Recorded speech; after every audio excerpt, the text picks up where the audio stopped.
What's up, everybody? Welcome to another episode of Lazio Lounge. I'm Vittorio Campanile. Again, with me there is Alistair Mackenzie. Good morning, Alistair. How are you? Hello, yes, doing very well. Looking forward to a busy discussion today. We've been a bit clutching at straws for the last couple of weeks, so it's good to actually finally have quite a few talking points to get through this time. Well, the season started, and unfortunately, there haven't been three signing for Lazio as you expected. No, not a big surprise, but there's a lot of things to talk about, right? A lot of questions, Alistair. Lots of questions. Both from us and that we've been receiving on Twitter from people as well this week, which has been great. So, like you say, the Auronzo training camp is underway. Not everybody has turned up. And I suppose perhaps the biggest talking point this week for Lazio fans has been the omission of Danilo Cataldi. So we've had a few questions about this. Arvid is asking for a right to sell Cataldi. Balasinko is just wanting to know what the situation with him is, why he's so out of favour. I think that's a question we're all kind of asking here, Vittorio. So he's not actually been sold yet, but he looks to be on his way to Benevento. Initially, it seemed that could be a loan move, but now it looks like it could be permanent. So what are your thoughts on this initially? Yeah, honestly, I was surprised. Especially, I thought already a loan was too much. Looking at the players that are at Auronzo, it looks like midfield is terrible at the moment because Biglia is not there and probably is going to be sold. Paolo is injured. We don't have that many options at the moment, so I would give Cataldi a chance. And the fact that we are selling him for something around 5 million euros doesn't make absolutely sense. Yeah, he had two bad season or not very good season. I agree, but this leaves Lazio with no option at all in a very key position that is central midfield. So I think something must happen between him and Inzaghi. That's why he's not in the team at the moment. But really, I don't understand. It looks like Lazio have a deal with Benevento, but the team still haven't got the deal with Cataldi, so everything can happen. But the fact that he hasn't been called to Auronzo, it's a big surprise, and yeah, it's strange. It's very strange, and I think particularly strange when you consider that Lucas Biglia's move to Milan now looks quite likely to go ahead in the next few days. We've spoken before about how he's not necessarily a direct replacement for Lucas Biglia, but it does leave us very short in the midfield area. Rami Algendi actually got in touch to say Cataldi could be the best replacement for Biglia because he has talent, he loves the club, and Inzaghi knows him well. Why would we sell him? I don't get it. I think you're probably right. There has to be something behind the scenes here because you have to remember that on top of the affection Lazio fans have for Cataldi and his obvious talent, that's something that's been recognised at an international level as well as at Lazio. I mean, he's been in and around the Italy squad, in the under-21 Italy squad this summer, so he's been deemed one of the most promising players not only in the Lazio squad but in the whole of Italian football. So it seems crazy to let him go, given his obvious links to the club, something we've talked about before with how nice it is to have Peruzzi and other former Lazio players around the club. You also want the young guys coming in to get a chance. But yeah, I think you're right. There has to be something going on behind the scenes here. It doesn't make an awful lot of sense. We have to see how the deal will be structured, because if they sell him with a buyout clause or buyback clause for Lazio, then that could be interesting. Maybe they are concerned that, if you give a player on loan, he never plays. Even though, if Cataldi goes to Benevento, he's going to be the star of the team probably. So let's see how the thing goes. But yeah, honestly, I'm surprised, even because if you see the list of center midfielder, I'm talking, you have Biglia, that we all know that's going to finish to AC Milan. Paolo, that it looks like he has a big injury, so he won't be available for at least a couple of weeks. Then you have Murgia, that play a little bit, but would you give him the key of the Lazio midfielder? I think he's still too young. Milinkovic, that is more a trequartista than a centre midfielder. Luis Alberto, that's pretty much the same. And then Mohamed, that I don't know if you know, it's called the Pogba of Finland, but he still didn't show it. So I hope he turns out to be the Pogba of Finland, but he has to prove it. The Pogba of Finland. I think we've had catchier nicknames before. It leaves us very short. I mean, I suppose there is still time, but it is very frustrating, as a lot of people have picked up on social media this week, that the same thing is happening again, that we get to Auronzo, and instead of having a team that's been kind of built and added to, it's a team that we've had just Adam Maricic come in, and given the fee that we're talking about with Cataldi, it looks more or less like a straight swap. Cataldi out, Maricic in. Would you have taken that before the summer? Quite unlikely. Well, it all depends if Biglia stays. If Biglia stays, then okay, I can understand that Marusic is probably a player that fits better in Inzaghi tactics. Already the first day he tried the 3-5-2, so we have a little bit of indication of the future. But with Biglia and Parolo, Biglia that could leave, but Parolo that look injured, then no, I wouldn't. There's another question here. This is something that people have picked up on a bit as well from Viwil002 on Twitter. So they say, from a Swedish Laziale, what's the common view of Cataldi among Laziale after his celebration when Pandev scored against Lazio? So this is while he was on loan at Genoa last season, something that angered the Ultras particularly, and they released a statement about it.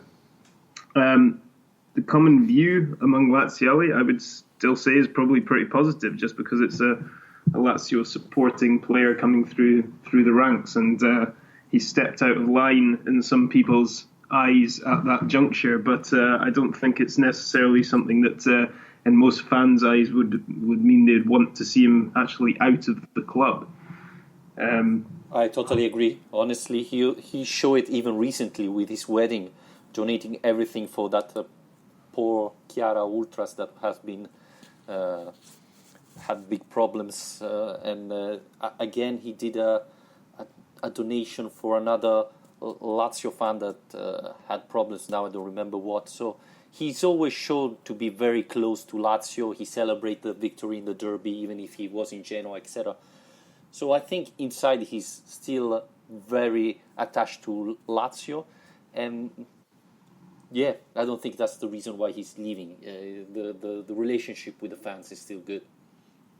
This will become a pivotal season for him, though, because he, like he said earlier, he hasn't played that well in the last season and a half or so, and his Genoa loan spell at the time looked like that could be the making of him. If he did well during that 6 months, then that could be a sign for him to kick on. It didn't go that way for him. Whether that's his fault or just the general bad season the club was having is another question. But going to a team like Benevento is a bit of a risky move in a way, because if he has a poor season there, which he could well do if they struggle and get relegated, then he suddenly kind of falls off the radar a bit in Serie A, from being one of the most promising players at one of the biggest clubs in and around the Italy team to being relegated to Serie B. So he's, from a personal standpoint for him as well, it's quite a risky move, I think, to join a newly promoted team.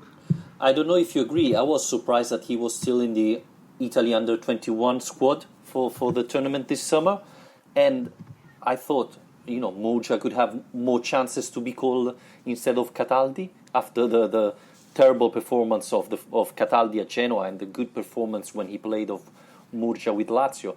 So I still think that someone rates him very high, like Di Biagio, but he didn't show it in the last 2 years. Yeah, I wasn't too surprised to see him called up to the squad, just because he's had that experience with the senior squad before as well, and I think he wasn't starting those games, he was on the bench for most of it. So I think Di Biagio would probably just want his experience around and someone he thinks he can count on, rather than a less predictable player, perhaps. But he's definitely shown that ability before, and that's what makes this so frustrating. I totally agree. Let's see what happens. Don't know what to say more. Yeah, well, we can move on from that. The other kind of outgoing players. Well, there seem to be a few, not too many coming in, but Filip Djordjevic as well is another one who's not made the cut for Auronzo. Ramiel Gendi, another question from him. He's saying that Djordjevic going to Genoa, but we haven't bought his replacement yet. Is that a risk? I don't think it matters necessarily too much that we haven't bought his replacement yet, as long as we do at some point, just because it's been quite clear for most of this summer that Djordjevic is going to go and we're going to need to bring in another striker.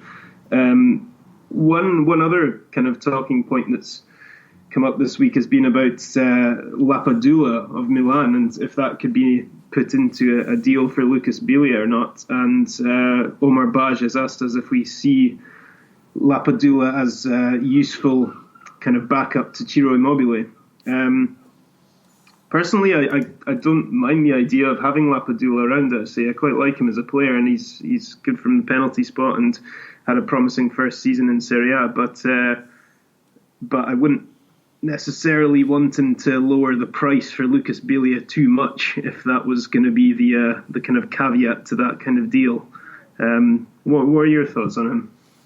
Well, finally, we're getting rid of Djordjevic, which is a good news for a not very positive week.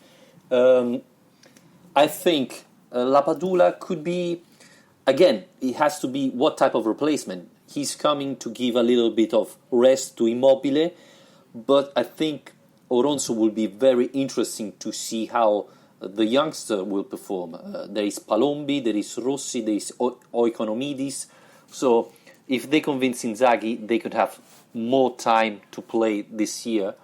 And Lapadula could be a good player that comes in different circumstances. I would love another option, honestly. But again, it depends on the price you get him. If you sell Djordjevic for 3 million and for the same price you get Lapadula, that would be great. Quite unlikely, I think, to bring him in at that price. But yeah, it will be good to see Djordjevic leave. I think we're all in agreement there. I mean, it would be frustrating if he goes to Genoa and then starts banging them in over there, which is probably going to end up happening now after we've been so rude about him. But yeah, it is time that they got moving in the market and we had more players come in.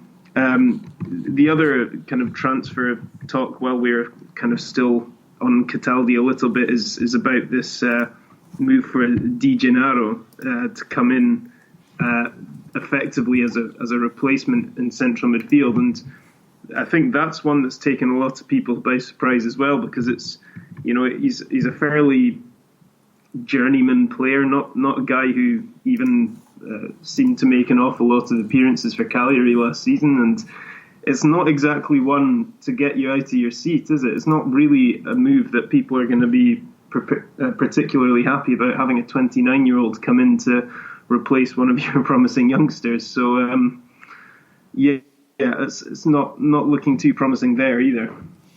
Di Gennaro started really well with Milan. It looks like, the typical promising player, and then, as sometimes happened, he didn't live the expectation. Again, if I could choose, I would keep Cataldi instead of Di Gennaro. It's true that he started very well this year with Cagliari, but then had problems for renewing the contract, etc. So that probably cost him some time. He lost the preference in the starting 11. He has experience, so he wouldn't be that bad. But if you ask me, I would choose Cataldi all the way. He's coming probably to give more option to Inzaghi, not to be as one of the starting players. So again, the biggest problems I feel is that Lazio fans have to dream big, and so a big name would make the fans happier than a Di Gennaro, But it looks like this is what is going to happen if Cataldi leave, which doesn't make a lot of people fan happy about that, but we're going to see what happens.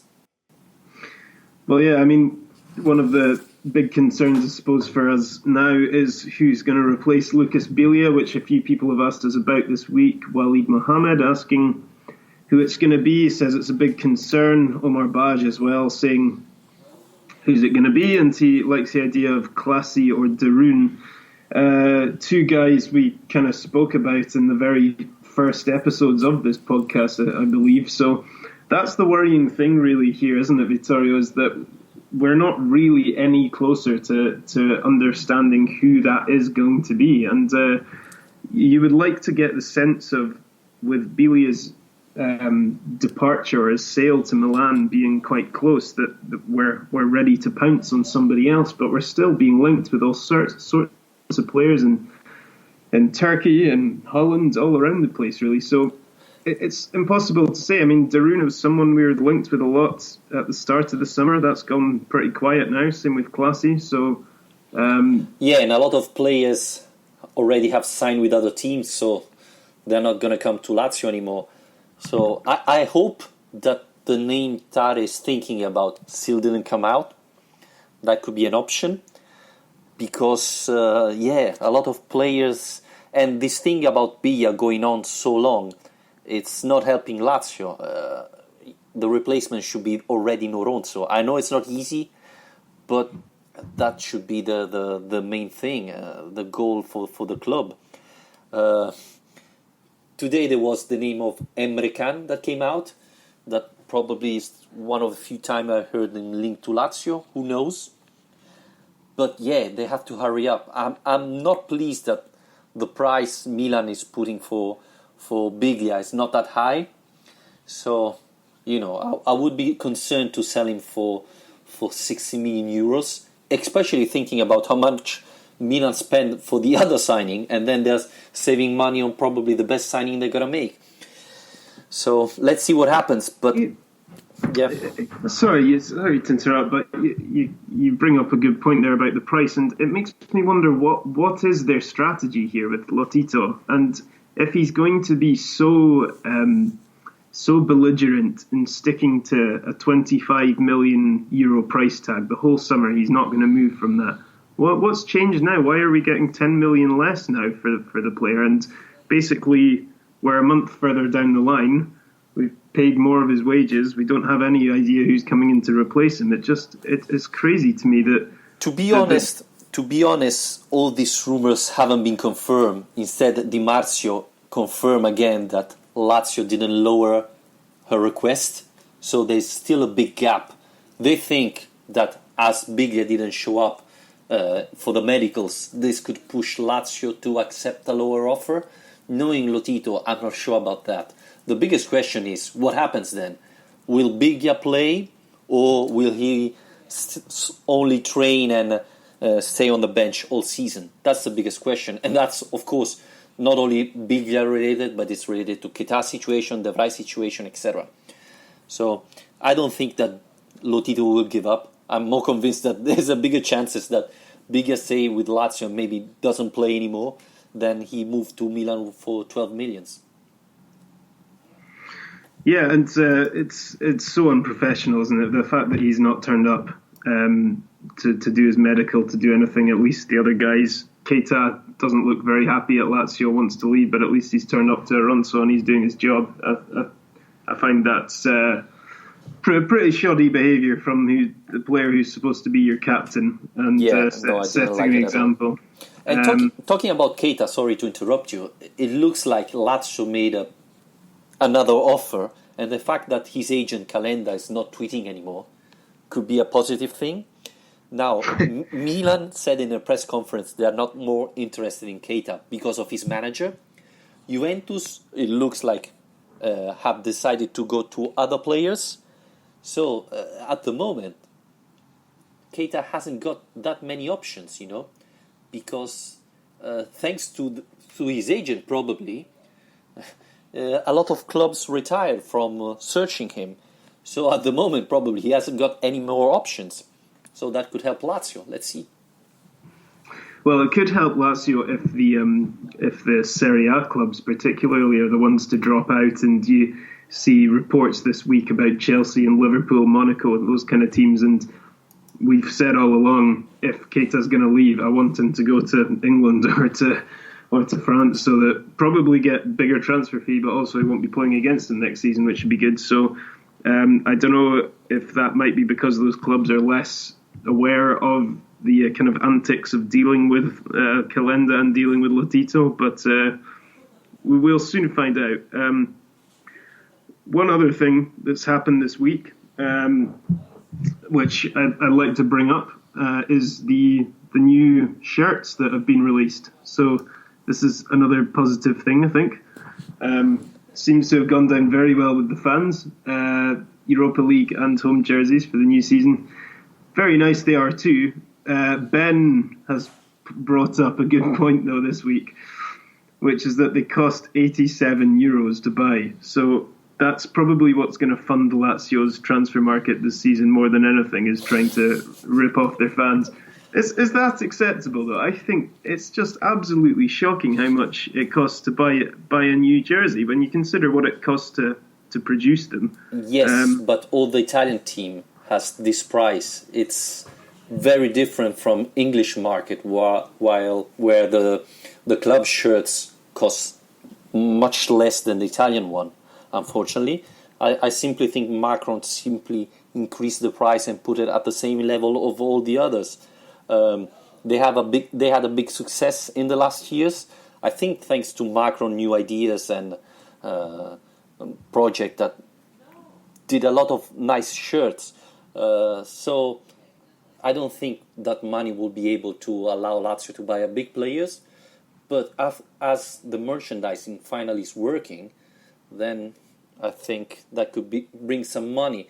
But if you take in consideration Nike or Adidas, still the prices of Macron are lower than that. And the good thing of having Macron is, if you see this second shirt, the away shirt of Roma or Juventus, etc., are the same of Barcelona, Manchester City, etc. While Macron does unique shirts only for Lazio, which is very cool, and it's something I like it. You know, the Europe League shirt is simply amazing, and you won't see another club like Bologna wearing it, you know. So I really love it. And the price, I think, it's pretty much similar to all the other Serie A shirts. So yeah, it really stood out as being a bit ridiculous, isn't it? But yeah, no, I really like them. I like how the home shirt has the our logo, the same logo as us. They've obviously been listening, you see. Absolutely. So that's good as well. Maybe we should try and get a sponsorship deal. Get Lazio Lounge on the front. Absolutely, I'm going to ask. Yeah, okay. Pull some strings in the background. So moving on, something else I think people wanted to have a bit of a discussion about this week is the young players. Quite a lot of them in the list of players going to Auronzo. Something for me, I suppose, that's really positive is that these guys, a lot of them, it's not their first time going on the pre-season camp, but having seen the opportunities Inzaghi is willing to give young players last season, do you think that will make these young guys even more motivated to really impress at pre-season because they know that actually they will get first-team opportunities under Inzaghi? Absolutely. I think that's one of the key things to consider this summer. And the good thing is most of these youngsters already have played with Simone Inzaghi, so he knows them well, and that will give them even more motivation, even help them to perform better. I'm really curious to see Palombi playing, and we didn't talk a lot about him, but Oikonomidis, I think this must be his season. After 2 loans that didn't go very well, I think this is the time that he has to prove if he's a real football player of a certain level or not. Remember that in the Primavera he was amazing. He simply, I remember he won his derby pretty much alone. So he never repeated himself in the professional level. But this year with Simone Inzaghi, I think it's time for him to perform and see if he can stay with Lazio. Palombi, I like him. Rossi, I don't think he's still at that level, but maybe he's going to go on loan. And then there's Guerrieri, who was considered the best goalkeeper of his age, who had a bad performance with Trapani, but maybe that was the experience enough to increase and make him a better person and a better player. Yeah, and that's something we didn't discuss actually in our transfer talk earlier about with Marchetti being out of the picture now. Those guys do you think they are going to get the chance? I mean, Strakosha obviously played a lot of games last season, but with Marchetti out of the picture, it's going to really give an opportunity to these guys to actually get game time, because especially with Europa League football on offer. I mean, I don't know if you agree. I hope this summer that Guerrieri and Strakosha will have the chance to compete, and who's the best will be the starting goalkeeper, with maybe Vargic helping them. It looks like Adamonis is going to Salernitana because Bollini asked about him. So, Strakosha played really well last year. He deserved to be the starting goalkeeper. But till last year, everybody was saying that Guerrieri was the best. So I want to see them compete for the starting job, and then see everybody saying, the team mustn't be full of youngsters because they don't have experience, etc. Go and see Ajax, how old they are, and they reach the Europe League final, So I don't believe in these things, and there's still Parolo in, there are Lulic, other experienced players that can help them. So I would be happy to see players coming from Primavera having more time this season and proving that they're worthy. Do you think that's enough, though, to just have Guerrieri and Strakosha? Because the difference here, I suppose, is that when you're giving young players opportunities in Serie A, in Europa League and so on, and they're outfield players, they can make mistakes and they'll learn from them and so on. But if we are actually attempting to go far in Europe to try and finish in the top four in Serie A, you can't really let your goalkeepers have too many bad mistakes, because it will lose you points and games throughout the season. So would you be happy just having two inexperienced goalkeepers and no kind of established goalkeeper? I say this summer in the friendly match, try them both and see how they perform. If the performance are positive, I would go with them. Vargic didn't convince me at all when he played against Inter. So Strakosha was a big surprise, and he played pretty much all the season and had good performance. And the good thing is he grew during the season. Of course, you can expect Guerrieri, Greco, Palombi to be top level in September. They will have to grow. They have a curve experience to make. But, the key part of the season is the end. So May, April, etc. And if they have built their confidence for that period, then they could be very good in the key moment. And I think now the question is, are they playing because Lotito and Tare are saving money, or they believe in them? That's the other question. But at the moment, seeing the transfer market, I will give them a go. And you're still in July. Let's say that Guerrieri doesn't convince. You still can sell him, giving him loan again, and buy another experienced player to be behind Strakosha. A question we've actually got here is from Balas Cinco, who's asking about LS and saying, what's with LS?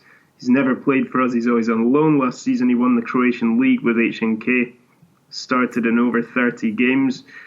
Do you think that's a guy we might see more of us with the 3-5-2 formation? Do you think there's any chance of seeing more of him? This is a very good question. I was looking about Ellis in the last 3 years. I was working with Goal, and we had a Croatian edition, so I asked about Ellis a lot of time. And yeah, he played very well last season. The problem is Lazio sold him to Reykjavik this summer. I think the deal went on last week. So he's not a Lazio player anymore. And he was one of the youngsters who played more. So it's a shame they never give him a chance, which is something I honestly don't understand. But he's not a Lazio player anymore. It's a bit strange, isn't it, to bring in young players and from abroad, particularly not from the academy, and just never have a look at them with all these loan moves and so on. I mean, there are some teams who are worse at it than others. Chelsea, for example, have about 60,000 players out on loan, but it seems a bit strange to me to never really offer them any sort of chance. I totally agree. Yeah. And the other question is, for example, Minala. Why hasn't he been called to Auronzo? He's still a Lazio player. Every time he goes on loan, he performs quite well. He has some issue. He gets too many red cards. But I think, especially looking the midfielders called to Auronzo, why don't give him a chance? So, don't know. There's something behind that probably we don't know. Maybe relationship with Tare or Inzaghi that we are not aware of. Well, yeah, it'll be very interesting to keep an eye on this throughout the summer and which young players are given chances in the warm-up games and so on. And hopefully by this time next week we'll have a few more comments to make on that. One other question we've had, which we can finish up with, is that today is actually Paolo Di Canio's birthday, so we won't sing, but well, you can if you want, Vito. Austin Bear has asked us if of our fond memories of the legend Paolo Di Canio. And speaking of Simone Inzaghi, it just makes me think of his the problem they had. When he first returned to Lazio. I think it was a Sampdoria away in the first game of the season, and they started wrestling for who had the ball. Obviously, Di Canio came out on top there. He did score, though, to give him credit. I mean, it would be very embarrassing for him to do that and then fail to score. Yeah, you have to feel the pressure after that. You fight take the penalty, but he was calm enough to score. A lot of memories, honestly, about Paolo Di Canio. I think one of my first Lazio match I saw at Flaminio, there was Paolo Di Canio there. And I remember that he took a throw-in pretty much in front of me. Stadio Flaminio was simply amazing. You were pretty much in the pitch with the players. Of course, the derby, the first derby he scored, that's a great memory. That Lazio under wasn't... the Curva Sud, was it? Yeah, absolutely. That Lazio wasn't a real good team. And beating Roma after a long time was simply amazing, especially with a player coming from Lazio Primavera. So, yeah, a lot of memory. Disappointing when he left Lazio for the first time. And a great happiness when he came back and scored again in that derby 3-1. That was simply amazing. Oh, that... The volley over the shoulder was absolutely superb. Yeah, I mean, just a great character to have in your football team, really, and as well as his obvious passion for Lazio, I think it brings a lot of other people. It makes a lot of other people from the outside interested in Lazio to know what Di Canio's up to, because he's one of these guys who, throughout his career, everywhere he's gone, really, he's left a legacy. And he played up here in Scotland with Celtic for a season, and they still fondly remembered. He played in England with Charlton, West Ham, and so on. And yeah, I mean, he's a fan favourite everywhere he goes, just because he really has that passion, doesn't he? And he lights fires and he annoys the opposition, and he's kind of what you want to see in wearing your shirt, really. Yeah, and it's a type of player that Lazio didn't have in the last year. You never saw someone, when Lazio's losing, cheering up and telling to the other players, come on, we have to win at this one, etc. No, you never see. You see a team very relaxed, very calm. So, yeah, it's something that Lazio fans are missing, because usually Lazio player was like that. Giorgio Chinaglia is another example. Even Beppe Signori was a fighter, was passionate, was able to bring the team a level up, I think, and it's missing a little bit now. Maybe Radu is the closest we get now. Yeah, but he's not that talented. No, yeah, exactly. Maybe he exaggerated. He puts, too much passion and sometimes do stupid things. But yeah, probably that's the closest example to a Di Canio player. Well, we've actually had quite a few other questions this week that we're not going to have time to get through today unless we're going to sit here for about 2 hours, which I don't think anybody wants. So sorry about that for the people whose questions haven't got through today, but we will come back to them later on. And yes, when on a quieter week, perhaps. It's been quite a busy one this week. Not next week, because Lazio is going to sign at least 4 players, so we have to talk about the new players, right? Well, it's gone up to 4 now, has it? Yeah, absolutely. Well, I'm considering Cataldi leaving, then we have to get a replacement for Cataldi, one for Biglia, then a Vice Immobile. You know, they're already 3, and then I expect a surprise. Yeah, I mean, easy done. I mean, just sell about 10 of these Lazio shirts from Macron, and then you've got the transfer budget to get everybody, really. No. We Lazio have the budget to buy these players. I think they only wanted to wait and see what's happening with Biglia, Keita and De Vrij. Now it looks like maybe 2 are going to stay and only Biglia is going to leave. I think next week is going to be fundamental. So, guys, thanks for hearing us on YouTube, Lazio Lounge, on Twitter, Lazio_Lounge, on Facebook, facebook.com/Lazio Lounge. On iTunes, of course, you find us as under Lazio Lounge. On Spreaker as well, Lazio Lounge. And thank you, and keep us posting your question. We'll try to reply next week. Thank you very much. Alistair, have a nice week. Thank you very much.